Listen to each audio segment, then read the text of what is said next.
Live from New Delhi, you're watching DD India News Hour, India's voice to the world. I'm Preeti Kaur. Coming up in the next 1 hour, Indian Prime Minister to hold bilateral meetings with world leaders, followed by a meeting with CEOs of top global corporations to also inaugurate vibrant Gujarat Global Trade Show.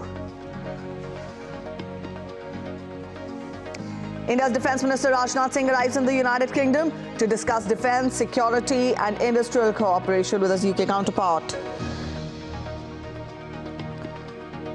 US Secretary of State Antony Blinken is on a diplomatic push in Israel as it says Gaza conflict to continue through 2024. And in women's cricket, India will take on Australia in the series decider today at Navi Mumbai.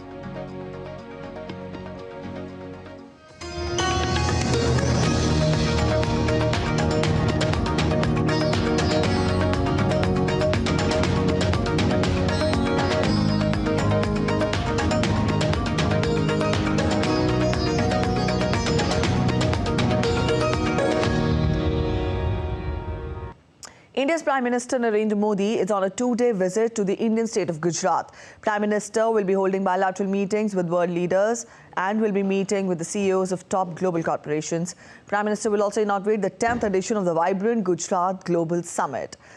The summit serves as a platform to explore business opportunities in the state for the investors from around the world. Around 34 countries and 16 partner organizations are participating in this year's summit. India's Ministry of Development of Northeastern region will also utilize the summit as a platform to showcase investment opportunities in the northeastern regions of India. A warm welcome was accorded to Mozambique President Filipe Nyusi as he arrived in Ahmedabad for the 10th Vibrant Gujarat Summit. Gujarat Chief Minister Bhupendra Patel received the visiting dignitary at the airport.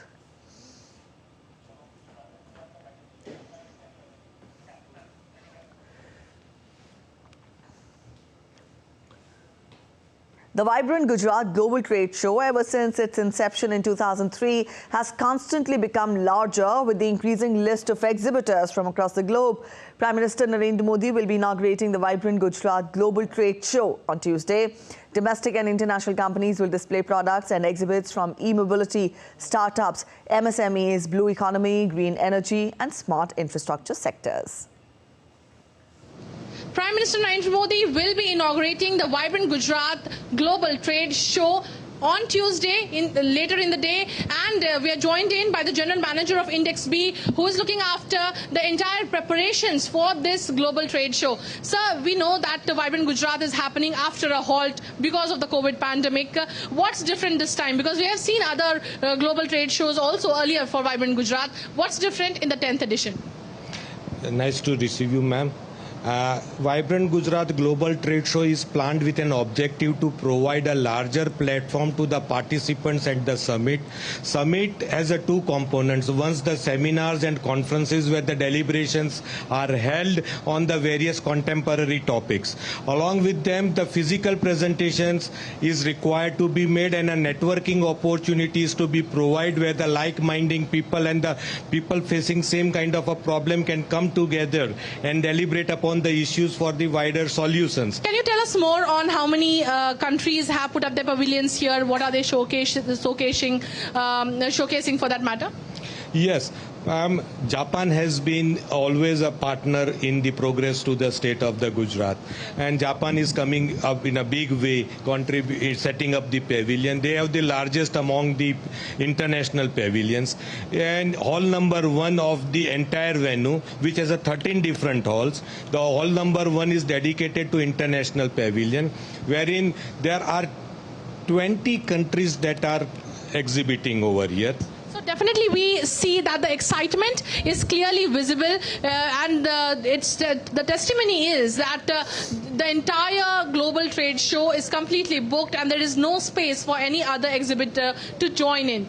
With camera person Shamunat Mishra and Vinod Ojha, this is Meghna De for DD India from Ahmedabad.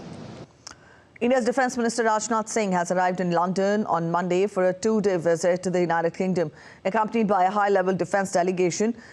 The minister will hold a meeting with his UK counterpart, Secretary of State for Defence Grant Shapps. Rajnath Singh is also expected to meet Prime Minister Rishi Sunak and Foreign Secretary David Cameron. Discussions on a wide range of issues such as defence, security and industrial cooperation are expected to take place. The minister will also interact with CEOs of the UK defence industry and meet with the Indian community. Pravasi Bharati Divas, also known as Non-Resident Indian Day, is being celebrated today to mark the contribution and achievements of the overseas Indian community towards the development of India. The day also commemorates the return of Mahatma Gandhi, the greatest Pravasi from South Africa to India in 1915, who led India's freedom struggle and changed the lives of Indians forever. Prime Minister Narendra Modi has extended greetings on Pravasi Bharati Divas. In a tweet, he said, and I quote him, "This is a day to celebrate the contribution and achievements of the Indian diaspora worldwide. Their dedication towards preserving our rich heritage and strengthening global ties is commendable. They embody the spirit of India across the globe, fostering a sense of unity and diversity." India's External Affairs Minister Dr. S. Jaishankar also extended greetings, saying, on Pravasi Bharati Divas, greetings to the Indian diaspora from across the world. We take immense pride in your achievements. Your outstanding contribution plays a crucial role in enhancing India's global standing.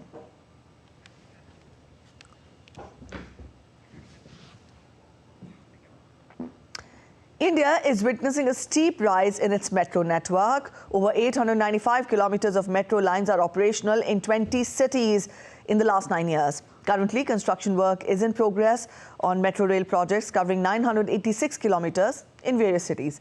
Take a look at this report. India's metro network is expanding at an unprecedented pace and is likely to surpass that of the United States in the next couple of years to become the second largest in the world. In 2014, only 248 kilometers of metro rail was operational in India. Merely in 9 years, 895 kilometers of metro lines are operational in 20 different cities. Currently, construction work is in progress on metro rail projects covering 986 kilometers in various cities. These include 2 new major metro lines in Mumbai and Delhi, which will be completed this year and thrown open to commuters for travel.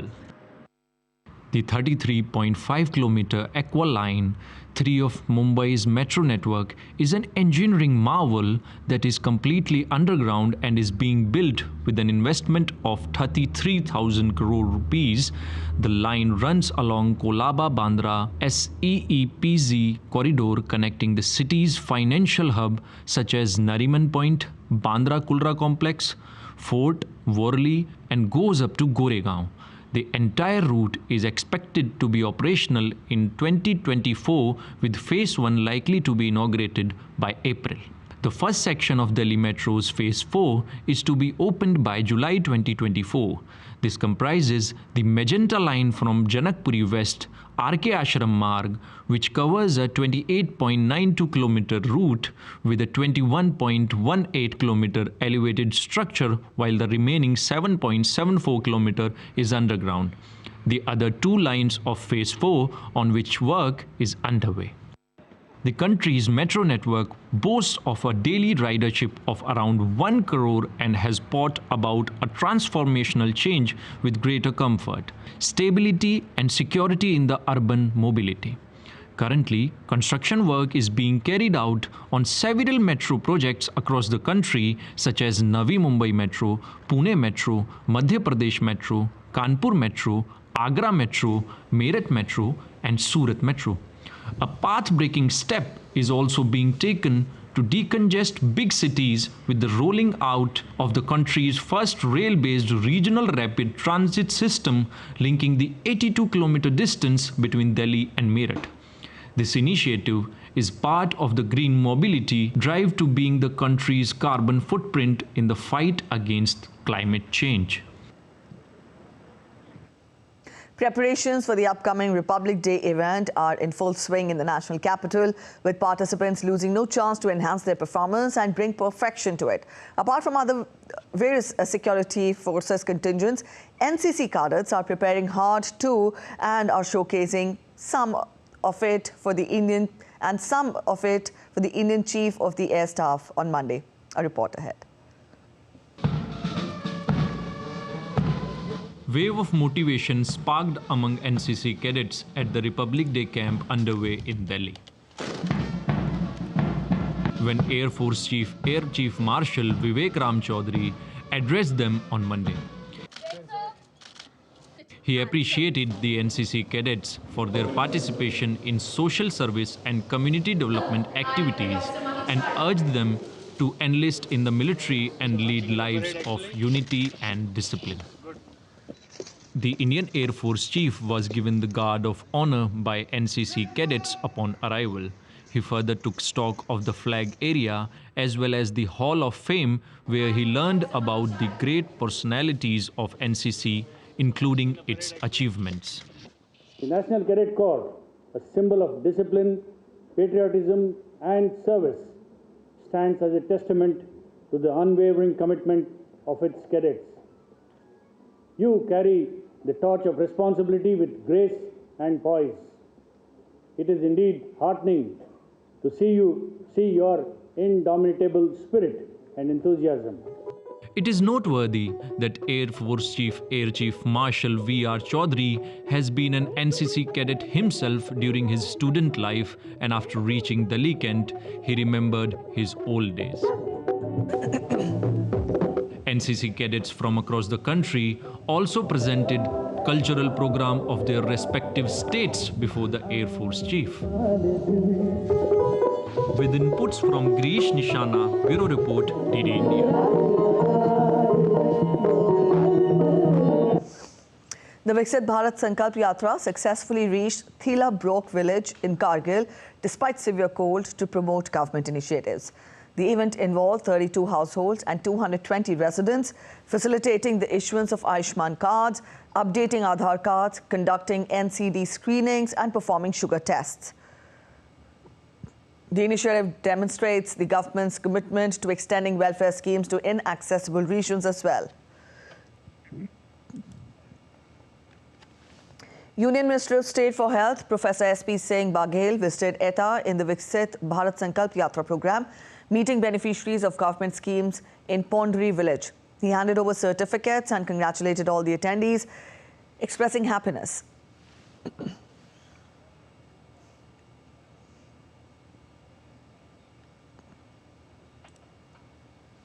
The Viksit Bharat Sankalp Yatra is reaching villages across Maharashtra, with union ministers participating and witnessing the Prime Minister's beneficiary interaction program in various districts, including Deolwara, Ozar and Jalna in Sindhudurg and Nashik districts.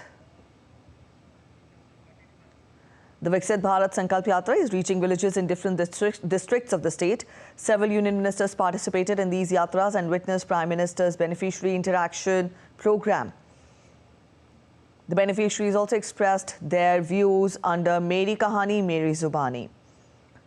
Union Minister of State for Steel and Rural Development, Fagan Singh Kulaste, addressed the people in Bharat Sankalp Yatra program developed in Tulsipur Dehat Development Block of Balrampur district in Uttar Pradesh.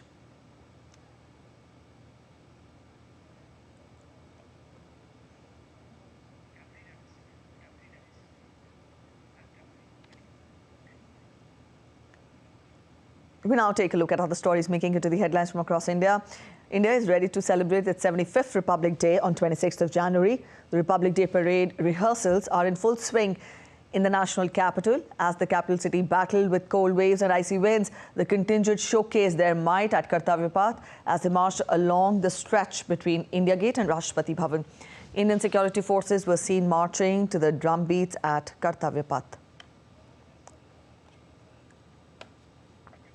An economic research report by State Bank of India reveals that the income inequality in India has been reduced substantially between the financial years 2013-14 and 2021-22. Now, the report highlights that the 36.3% of taxpayers have moved from lower income to higher income tax bucket, resulting in 21.3% additional income.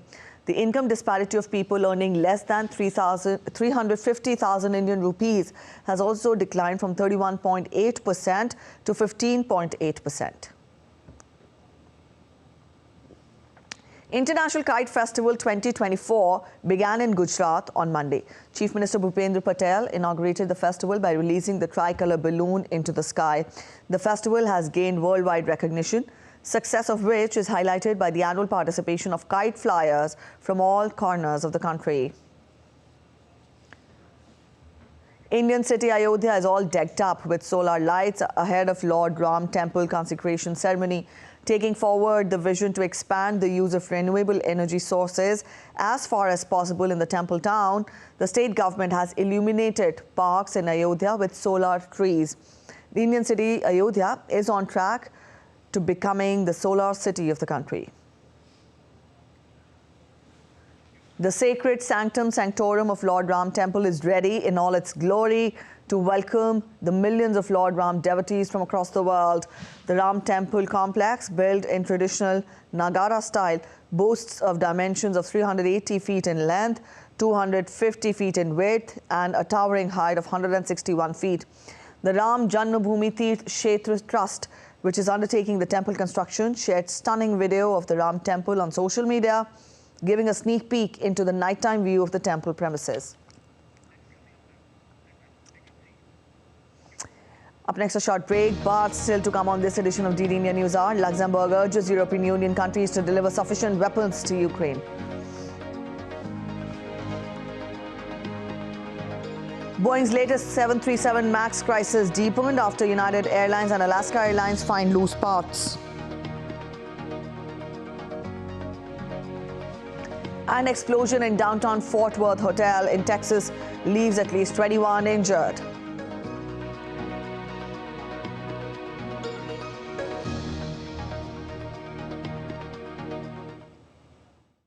In a world that never stops, where information shapes our reality, one app stands out, helps you stay ahead of time. Introducing the DD India app, your gateway to a world of news right at your fingertips. Your most trusted source of news goes global, goes digital. Explore a world of options, top stories, live updates, in-depth analysis, and more. Stay informed wherever you are. Real-time alerts keep you ahead of the curve always. The DD India app, connecting you to the world one story at a time. Download now and explore the world of knowledge, insights, and Welcome back after the break. You're watching DD India News Hour and I'm Preeti. Let's get you more updates. US Secretary of State Antony Blinken is due to meet Israeli leaders on Tuesday in a bid to preventing the conflict in Gaza from spreading further. Earlier on Monday, Blinken met with Abu Dhabi's ruler, Sheikh Mohammed bin Zayed Al Nahyan, and Saudi Arabia's Crown Prince Mohammed bin Salman. Now, this is Blinken's fourth trip in the Middle East since October. He also visited Jordan and Qatar on Sunday. Blinken assured Arab officials that the United States opposes the displacement of Palestinians outside Gaza and instead wants Israel's Muslim-majority neighbors to play a role in Strip's future governance. Saudi Arabian Crown Prince Mohammed bin Salman stressed on the importance of stopping the military operations in Gaza and forming a path for peace in his meeting with Blinken on Monday. Blinken stated that he found support among Arab leaders for normalizing relations with Israel. All this is happening when Israeli officials said that they are entering a new phase of more targeted warfare. And in a further sign, the war is spreading beyond Gaza's borders. A top commander of terrorist organization Hamas's ally Hezbollah in a strike in South Lebanon on Monday. Jordan's Foreign Minister Ayman Safadi said on Monday that it was unacceptable that the international community should allow Israeli Prime Minister Netanyahu to drag the Middle East into a wider regional conflict. He spoke with his French counterpart, Catherine Colonna, during a phone call. Israeli Defense Forces claim to have uncovered the largest weapons production site since the beginning of the conflict in Buresh, which is a densely populated civilian area in central Gaza, and took control of Buresh battalion headquarters on Monday. Israeli forces said they located various components for long-range rockets capable of reaching northern Israel. Underground long-range rockets, manufacturing facilities were also recovered. Light weapons and UAVs, explosives, mortar shells, accuracy enhancers and tunnel shafts reaching approximately 30 meters underground were also discovered.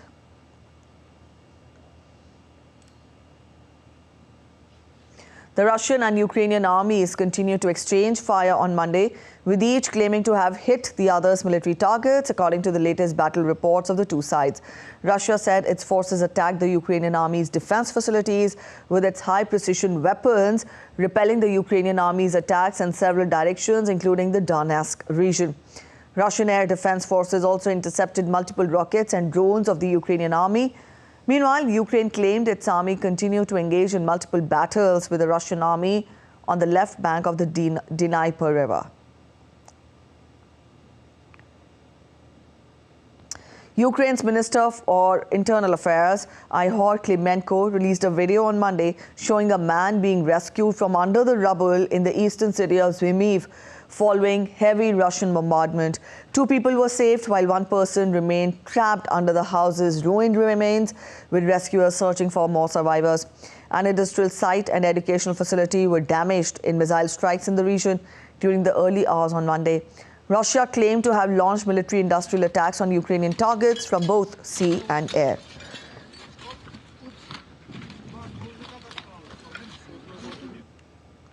German Chancellor Olaf Scholz said majority of countries in the European Union were not delivering sufficient weapons to Ukraine to help it battle the conflict with Russia.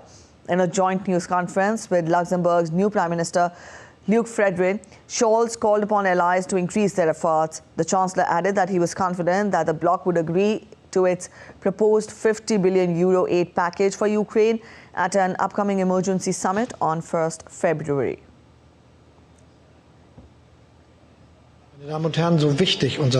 As important as Germany's contribution is, it alone will not be enough to guarantee Ukraine's security in the long term. I therefore call on our allies in the European Union to also step up their efforts in favor of Ukraine. In any case, the arms deliveries for Ukraine planned by the majority of the EU member states to date are too small. By the European Council on February 1, at least the latest, we need as precise an overview as possible of what concrete contribution our European partners will make to support Ukraine this year. Ukrainian truckers remained stranded at the Polish border on Monday, facing freezing temperatures, waiting to re-enter their country. A 12-kilometer line stretched from the Rybin border crossing point, with no end to the crisis in sight. Polish truck drivers have been blocking several crossings with Ukraine since November 6th. They are demanding that European Union reinstate a system whereby Ukrainian companies obtain permits to operate in the bloc. French Prime Minister Elisabeth Borne resigned on Monday following recent political turmoil over a new immigration law, paving the way for President Emmanuel Macron to seek fresh momentum by appointing a new government in the coming days. In her resignation letter, Ms. Borne suggested that she resign at Macron's request, citing the president's will to appoint a new prime minister.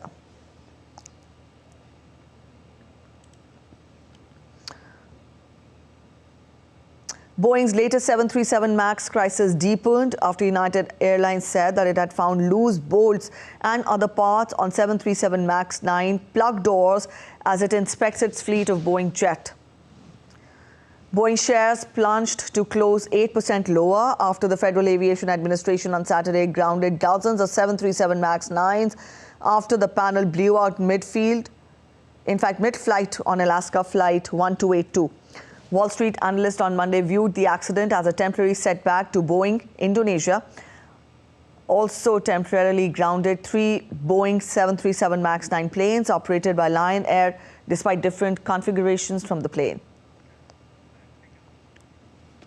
An explosion at the Sandman Hotel in downtown Fort Worth, Texas, left 21 people injured. The explosion was likely caused by gas leak. It left rubble in a Fort Worth street between buildings. Nobody was killed in the explosion and authorities were investigating the cause.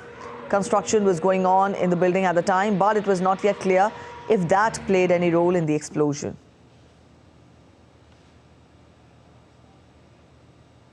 In Washington, a vehicle crashed into an exterior gate of the White House complex. U.S. Secret Service Chief of Communications Anthony Guglielmi said a driver was taken into custody. The cause and the manner of the incident is being investigated. A Delaware man was charged last month with drunk driving after he accidentally crashed his vehicle into U.S. President Joe Biden's motorcade.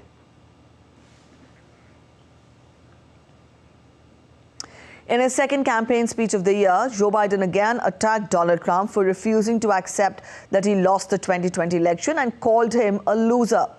The visit comes as his campaign sharpens its attack on former President Donald Trump, who is the frontrunner for the Republican Party's 2024 nomination. The president referred directly to the 2015 attack at the church. Biden described Trump as a threat to democracy, citing the deadly attack on the U.S. Capitol by Trump supporters in 2021, hoping to overturn the Republicans' election loss.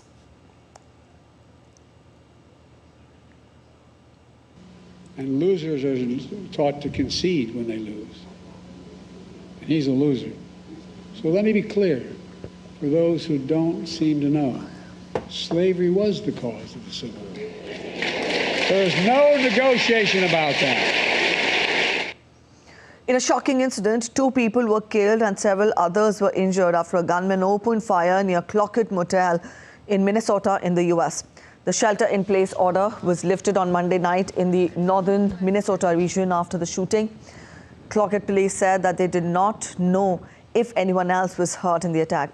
Police have also not released details as to what led to the shooting at the motel. The case will be handled by the Minnesota Bureau of Criminal Apprehension.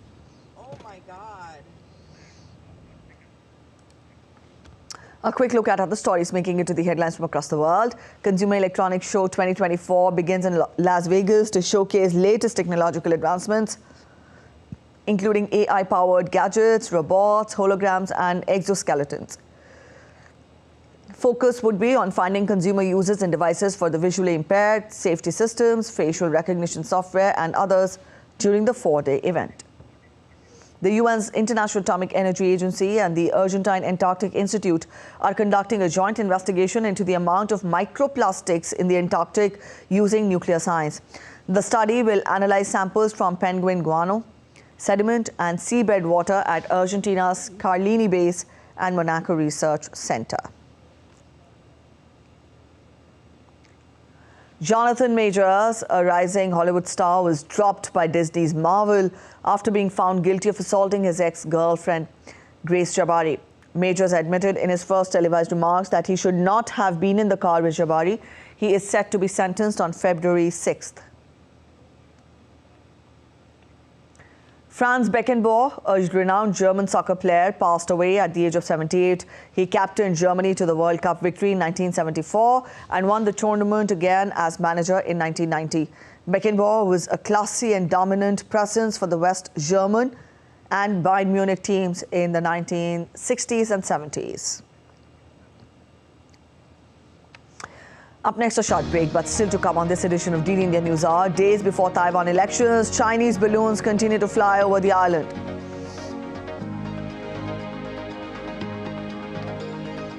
Bhutan votes in the final round of natural elections to a new parliament that will form the Himalayan kingdom's 4th government. And Slovenian rescuers successfully evacuated 5 people trapped in a flooded underground cave since Saturday.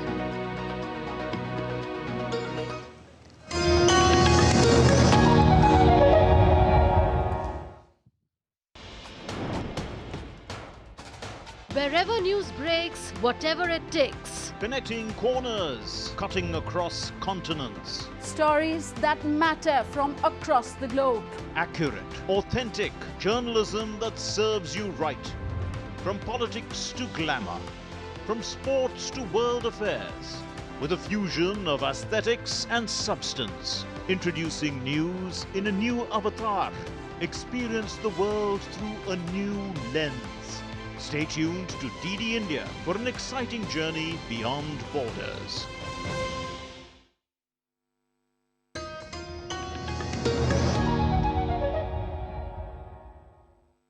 And I'm Preeti. A quick relook at the top stories once again. Indian Prime Minister to hold bilateral meetings with world leaders, followed by a meeting with CEOs of top global corporations to also inaugurate vibrant Gujarat Global Trade Show. India's Defence Minister Rajnath Singh arrives in the United Kingdom to discuss defence, security and industrial cooperation with his UK counterpart.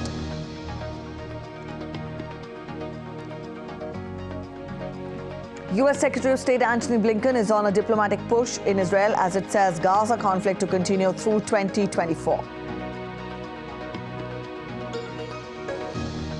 And in women's cricket, India will take on Australia in the series decider today at Navi Mumbai.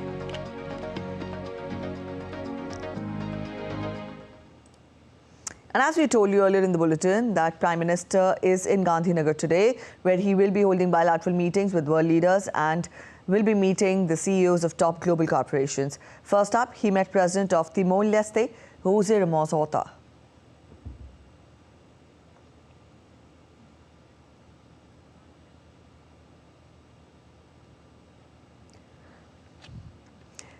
This is the 10th edition of the summit, of the Global Investment Summit, Vibrant Gujarat Summit, and 34 countries are participating in this edition of the summit along with 16 participating organizations. This is going to be an important platform for India to showcase to the world of the investment opportunities. This being the 10th edition is evident of a decade long of opportunities that have already been showcased to the world with regard to investment. This year, the donor ministry, that is the development of Northeastern region, the Ministry of Donor, will also be exhibiting at the summit in order to attract investment opportunities for the Northeastern region as well.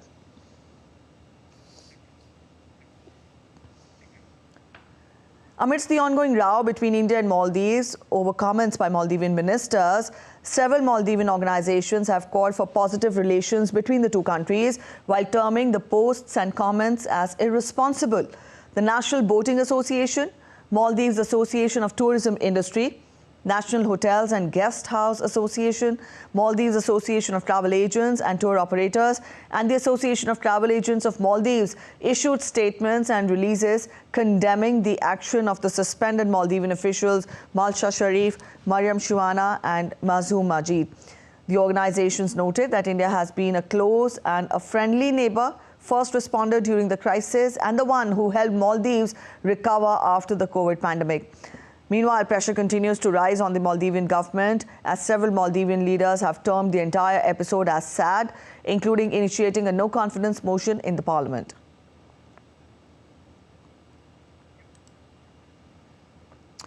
Taiwan's defense ministry criticized the mainland China government for increased balloon activity over the Taiwan Strait and Taiwan Island over the last month. Days before a presidential election, some balloons have flown directly above Taiwan, with at least one detected around a military airbase. When asked about the balloons, China's defense ministry dismissed allegations of interference and accused Taiwan of trying to manipulate the election. Beijing denies it uses balloons for spying and says they are just weather balloons and have strayed from their flight paths. China's balloons grabbed international headlines in February also, when the US shot one down after it entered US airspace and flew across the country. Taiwan's ruling party presidential candidate Lai Ching-te said that he would maintain the status quo if elected and remain open to engagement with Beijing under the principle of equality and dignity. Taiwan will vote on January 13th for a new president and parliament in an election that China has cast as a choice between war and peace. Despite this, Lai pledged to try to engage with China and that peaceful development is in the best interest of both the sides.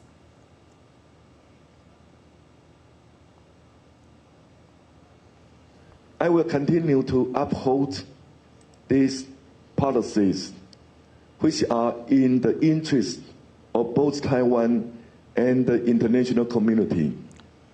I will maintain the status quo and continue to bring society together with the framework of the Republic of China, Taiwan. Our door will always be open to engagements with Beijing on the principles of equality and dignity. DD India correspondent Andrew Wood is joining us with more from Hong Kong. Andrew, Taiwan has accused China of threatening aviation safety and also waging psychological warfare on the island's people with the balloons. What do you make of the situation, or for that matter, how do you gauge the severity of this latest development? Well, certainly there are more balloons being sent than there were a couple of months ago.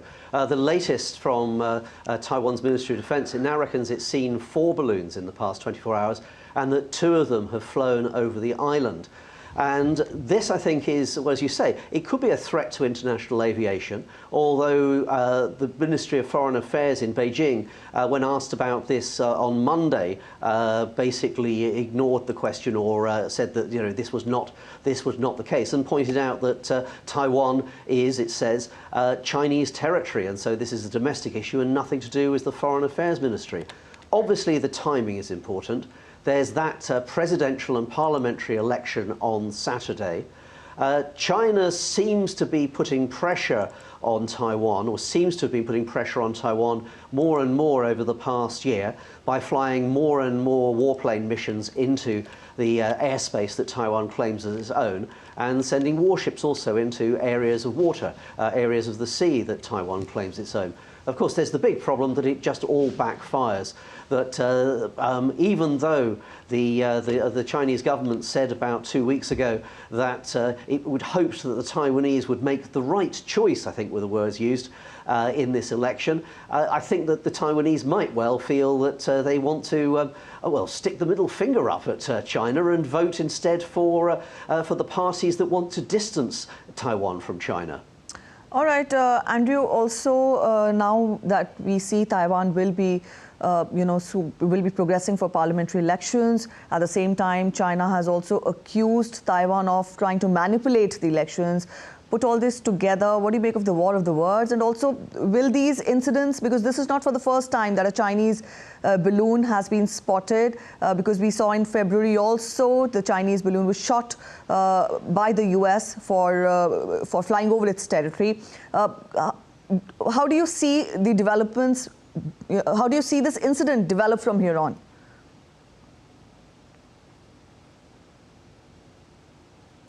Well, Taiwan gets pretty good marks from a lot of international organizations that monitor how democratic countries or nations or territories are around the world. So I think that China's accusation that somehow Taiwan is manipulating the elections does seem, I think, a bit desperate. It looks at the moment like the well, not anti-Beijing, but the the politician William Lai, who wants to put distance between Beijing and Taiwan, he seems to be the person in leading position in the polls at the moment. The opposition who are more in favour of links with Beijing and links with China, they had the opportunity to try to get together and agree on a single opposition presidential candidate, and they failed. So it looks as though it's going to be a well, not pro-independence, but certainly a pro-distance person who becomes president of Taiwan in the next week or so. All right, Andrew, thank you for joining in with those details. Turning focus to Bhutan now. Bhutan is all set to hold a general election today with serious economic challenges. National Assembly elections in Bhutan are being held in 2 phases. The first phase happened on 30th of November. That was the preliminary round. And today, 9th of January, is the final round. All parties have promised to focus on reviving the economy. In the first round, the ruling conservative Druk Nyamrup Choga came at the 4th place and was disqualified. The party presided over strict and unpopular COVID pandemic measures and has been blamed for plummeting tourist numbers and rising fuel prices. Today's runoff will be held between the Liberal People's Democratic Party, which came in first with 42.5% of the votes, and the newly established Bhutan Tendril Party, which secured 19.6% of the votes.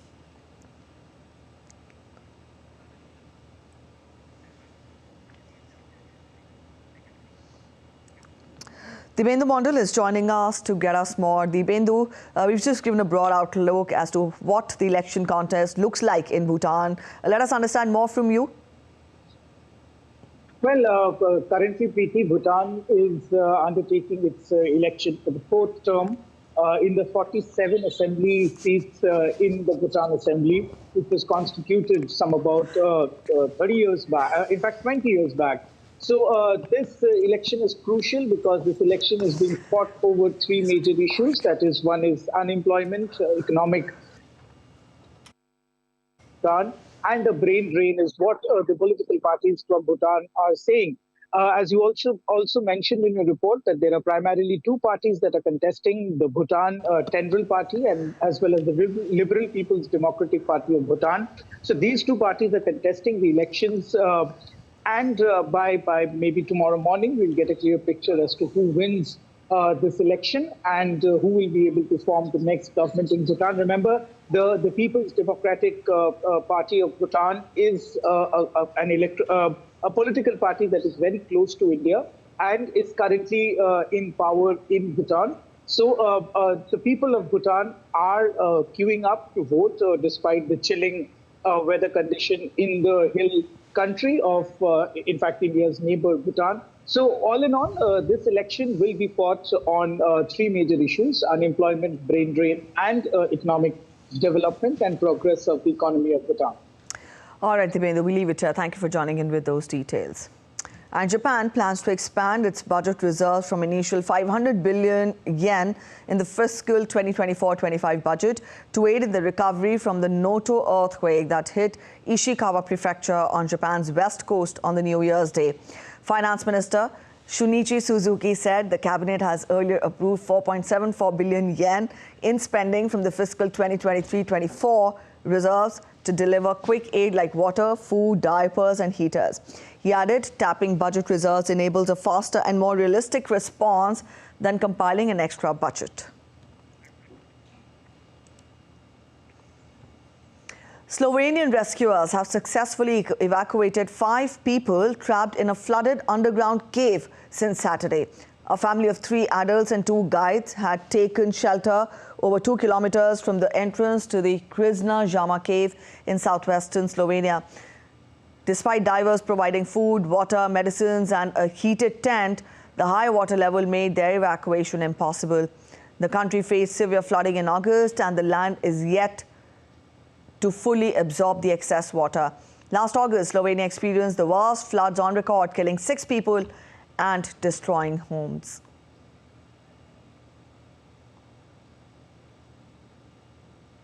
The Indian Meteorological Department on Tuesday issued a forecast for heavy rains in coastal Tamil Nadu districts in southern India and Kaveri Delta region following heavy rainfall in the region over the last 24 hours.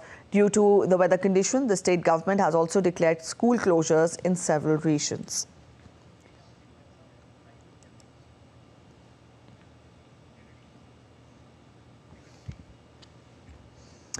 DD India correspondent Anbarasan joins us from Chennai in Tamil Nadu. Anbarasan, how is the situation there? Because we tell our viewers that the Met Department has predicted heavy rainfall in the next few days as well. Actually, Indian Meteorological Department has predicted next 7 days heavy rainfall will be moderate to heavy rainfall will be forecasted for the coastal and also the delta regions of Tamil Nadu. And there is a cyclone circulation in the Arabic Sea. Due to that, the rainfall has been heavy in the southern district, particularly Tirunelveli and those regions. In last 24 hours, there has been 24 centimeter of rainfall has been registered in the delta region of Sirgadi and also 23% in the Chidambaram. Water lagging has been reported in the various parts in the delta region, but still, however, the normalcy has been not that much affected. Schools, particularly a few schools whichever the water lagging has been reported, they have been closed due to that. But the normal more schools has been open today. But comparing yesterday, around 13 districts has been announced a holiday. But today, the schools and workplaces which all started normalcy. All right, Anbarasan, also get us more on, you tell us that schools have been closed, but any other word of caution from the authorities there with regard to disruption in the normal day-to-day lives?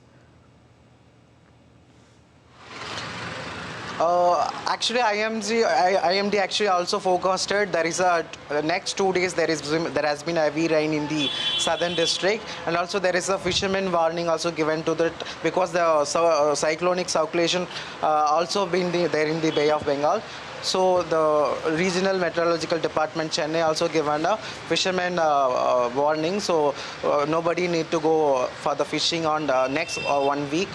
So that is a warning that has given to the fishermen, and also the normalcy has been returning, and so it's the warning that's given by the IMD. All right. For the fishermen. All right, Anbarasan, thank you so much for joining in with those details. So that was about the current situation with regard to Tamil Nadu rains. Up next, we're heading for a short break, but still to come on this edition of DD India News Hour. Asian markets gain as global investors await US inflation data.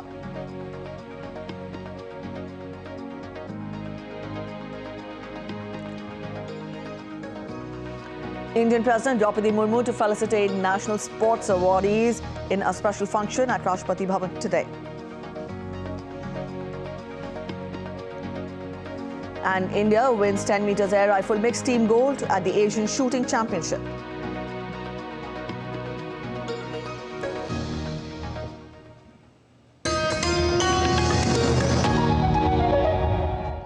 In a world that never stops, where information shapes our reality, one app stands out, helps you stay ahead of time. Introducing the DD India app, your gateway to a world of news right at your fingertips. Your most trusted source of news goes global, goes digital. Explore a world of options, top stories, live updates, in-depth analysis, and more. Stay informed wherever you are. Real-time alerts keep you ahead of the curve always. The DD India app, connecting you to the world one story at a time. Download now and explore the world of knowledge, insights, and authentic. Welcome back after the break. You're watching DD India News Hour. Let's get to updates from the world of business now. Asia's stock indices were mostly higher on Tuesday after a tech-led surge on Wall Street as investors await the next set of US inflation numbers due this week, which could hint at when the Fed might start cutting interest rates. In Australia, the index bounced higher after November retail sales grew by 2% month-on-month, following a 0.2% contraction in October. The result is expected to take some pressure that might encourage the Bank of Japan to quickly exit ultra-loose monetary policy. Meanwhile, the Nasdaq closed with a gain of at least 1% for the first time in 2024 on Monday. Treasury yields helped lift mega-cap stocks, while a sharp drop in Boeing shares kept gains on the Dow Jones Industrials in check. Mega-caps such as Amazon and Alphabet gained as Treasury yields fell ahead of readings on inflation and a new supply of government debt this week. The S&P 500 gained 1.41%, while the Nasdaq Composite gained 2.2%. The Dow Jones Industrial Average rose 0.58%. Up next, we get to updates from the world of sports now. In women's cricket, India will take on Australia in the third and final T20 at the D.Y. Patil Stadium in Navi Mumbai today. With the three-match affair levelled at 1 each, Harmanpreet Kaur's India will have a chance to beat the reigning world champions Australia in their own den and kick off the 2024 T20 International World Cup year in style. India have only one series win to show against Australia's 4 in their 5-series bilateral T20 international history. Their triumph in an away affair in 2015-16 sits atop in the list of achievements for this side. India were on a roll in the first game and thrashed Australia by a record margin of 9 wickets, but their batswomen cut a sorry figure in the second T20, suffering a 6-wicket loss. India's National Sports Awards 2023 will be given today at a special ceremony set to take place at Rashtrapati Bhavan. Indian President Draupadi Murmu will felicitate the athletes. Now, these awards recognize outstanding performances and commend the unwavering commitment of individuals and teams. Major Dhyan Chand Khel Ratna Award will be presented to the outstanding duo of Chirag Shetty and Satwik Ranki Rairaj. Acknowledging their unparalleled contributions, a total of 26 exceptional sports personalities will receive the esteemed Arjun Awards, honouring their sporting prowess, leadership and discipline exhibited consistently over the last 4 years. Earlier on Monday, India's Sports Minister Anurag Singh Thakur hosted the National Sports Awardees in New Delhi for a dinner. He interacted with all the players and shared his experiences.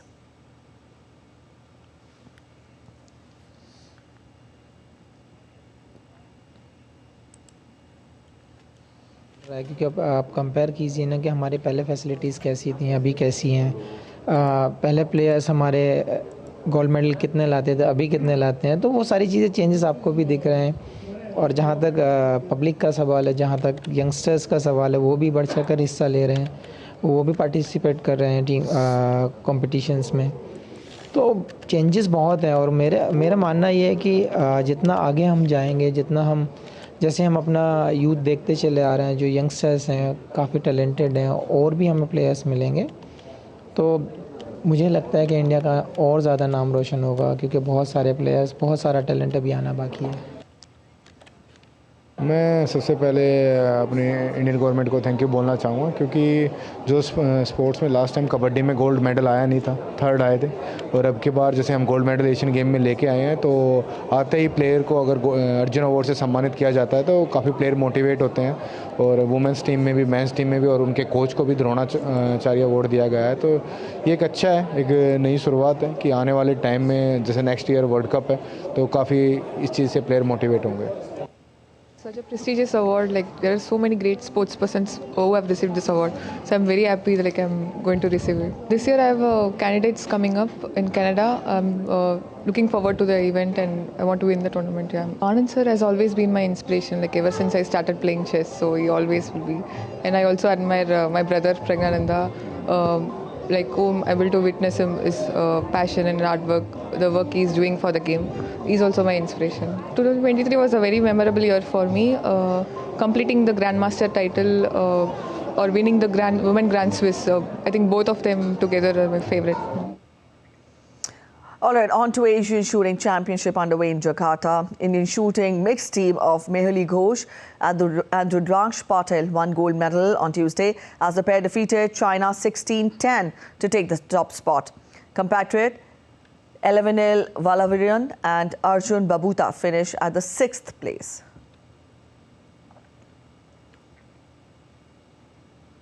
Franz Beckenbauer, one of Germany's greatest soccer players who captained the team to World Cup victory in 1974, then won the tournament again as a manager in 1990, passed away at the age of 78. Beckenbauer was a classy, dominant presence on the pitch for West Germany and Bayern Munich in the 1960s and 70s, using the calmness on the ball and effortless distribution that marked his midfield performances to virtually invent the central defensive sweeper role where he found most success. He collected 103 caps for West Germany, winning the 1972 European Championship and then the World Cup on home soil, having lost in the final to England in 1966.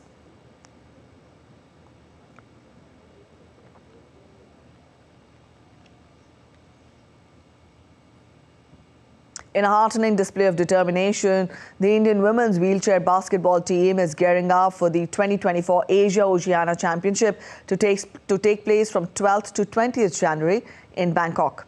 Overcoming their disabilities, these players turn sweat into pride, aiming to secure a historic spot in the Paris 2024 Paralympic Games.